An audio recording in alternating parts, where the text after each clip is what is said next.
Harapan apa? Harapan untuk mati syahid. Jadi dalam hati kita ini harus punya semacam itu, angan-angan seperti itu. Tidak boleh kita punya angan-angan, jangan sampai ada perang ya. Itu nggak boleh. Harus ada dalam diri kita sebagaimana yang diingatkan oleh Rasulullah SAW. Entah kita menghadapi masa peperangan tersebut, kalau kita tidak menghadapi masa peperangan tersebut, adalah kita punya angan-angan dalam diri kita. Kalau kita hidup di masa peperangan, ya kita akan ikut dalam jihad tersebut. Di mana Rasulullah SAW mengatakan, laula anna rijal yakrahuna an yatakhallafu ba'di wala ajidu ma'ahmiluhum ma takhallaftu. Rasulullah SAW mengatakan, kalau sekiranya orang-orang itu tidak merasa senang bahwa nanti mereka akan terlambat dan tidak ikut dalam suatu peperangan, maka niscaya aku akan tetap terus ikut dalam peperangan setiap waktu dan setiap saat. Jadi Rasul SAW kita tahu bahwa dalam peperangan yang dihadapi di masanya Rasul, pernah Rasulullah ikut dan pernah Rasul SAW tidak ikut. Lalu kenapa Rasul SAW tidak ikut? Karena rahmat terhadap kita umatnya, bahwa terkadang sehingga yang namanya istilahnya perang itu ya fardu kifayah, bukan fardu ain. Tidak terjadi fardu ain kecuali ya di masanya Rasul SAW. Ketika Rasul SAW berangkat di waktu perang Tabuk, ya perang Tabuk itu semuanya berangkat, nggak boleh ada yang terlambat. Jadi kalau cuma Sayyidina Ali, ya, nah Sayyidina Ali kan mendapatkan keutamaan seperti yang disebutkan dalam hadis tersebut. Maka Rasul mengatakan, lawat itu saya punya angan-angan, saya punya harapan. Apa itu?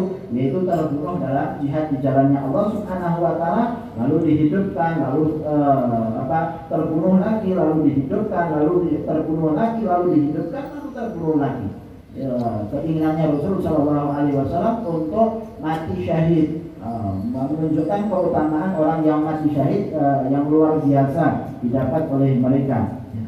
Sebagaimana ayahnya Jabir bin Abdullah, yaitu sahabat Abdullah yang wafat dalam perang Uhud pada saat itu, maka Allah Subhanahu Wa Taala mengajak bicara sebagaimana yang disampaikan oleh Rasulullah SAW kepada Jabir. Kamu mau tahu tidak apa yang dilakukan oleh Allah terhadap ayah kamu?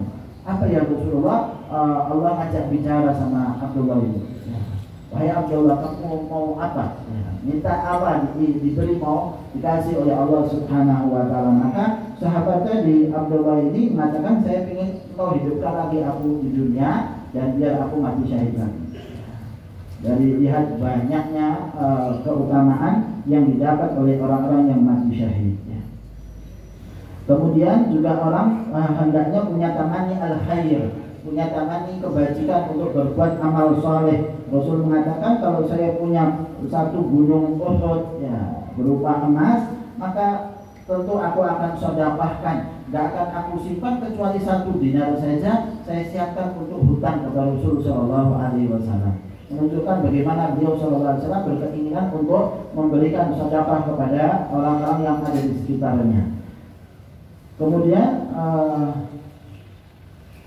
disebutkan pula tentang masalah di Madinah, ya, bahwa sesungguhnya ketika Rasul Shallallahu Alaihi Wasallam berada di Madinah, pertama kali para sahabat mereka itu mendapatkan sakit, ya, karena Madinah itu dahulu namanya Yathrib. Yathrib itu artinya kota yang rusak.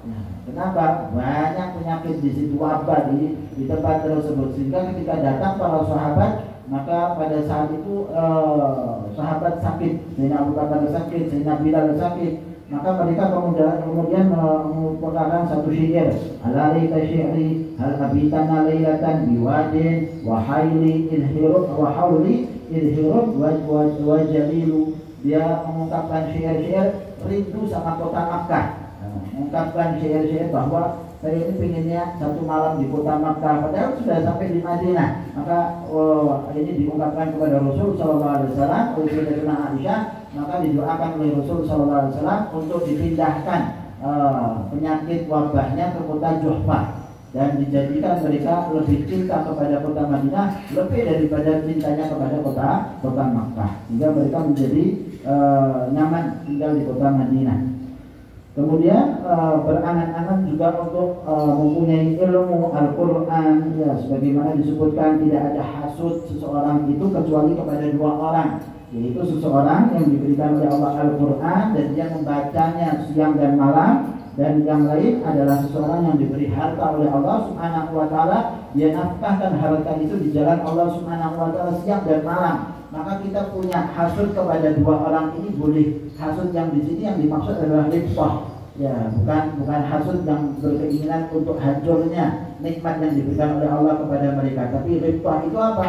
Ribah itu adalah kita punya keinginan untuk dapatkan seperti apa yang mereka dapat. Nah, itu keutamaannya semacam itu. Kemudian disebutkan pula di sini tentang sahabat ketika berada di Madinah membangun khandak ya. Ketika membangun khandak, maka pada saat itu Rasul Shallallahu Alaihi Wasallam ikut dalam parit tersebut, membangun parit. Walakat ra'aituhu wara'at turab bayadha batnihi. Saya lihat Rasul Shallallahu Alaihi Wasallam bahwa debu itu sudah ada di perutnya Nabi Shallallahu Alaihi Wasallam. Jadi sampai terbuka pakaian Nabi Shallallahu Alaihi Wasallam, ikut bersama dengan sahabat sehingga debu itu, tanah itu ada di perutnya Rasul Shallallahu Alaihi Wasallam. Dan disitulah beliau kemudian mengungkapkan syair-syair, ya, mengungkapkan syair dengan mengatakan laula anta mahdadaina nahnu wala tasaddaqna wala sallaina. Ini adalah ucapan daripada Abdullah ibn Rawahah. Jadi ada sahabat-sahabat yang sukanya bersyair dan itu dibolehkan oleh Rasul Sallallahu Alaihi Wasallam dan tidak dilarang oleh Rasul Sallallahu Alaihi Wasallam tentang masalah syair ini, dan itu juga diungkapkan oleh Rasul. Jadi bersenandung antara sahabat dengan Rasul Sallallahu Alaihi Wasallam. Kalau bukan karena Engkau ya Allah, kita ini nggak dapat hidayah. Kalau bukan karena Engkau ya Allah, kita nggak bisa sedekah, nggak sholat. Ya. Fa'anzilan sakinatan alaina, ya Allah turunkanlah ketenangan kepada kita. Innal ula bagau alaina, sesungguhnya mereka orang-orang Quraisy dan orang-orang kafir ini telah melakukan kejahatan kepada kami. Idza aradu fitnatan abaina. Kalau mereka menginginkan fitnah, maka kita tolak kata Rasul sallallahu alaihi wasallam.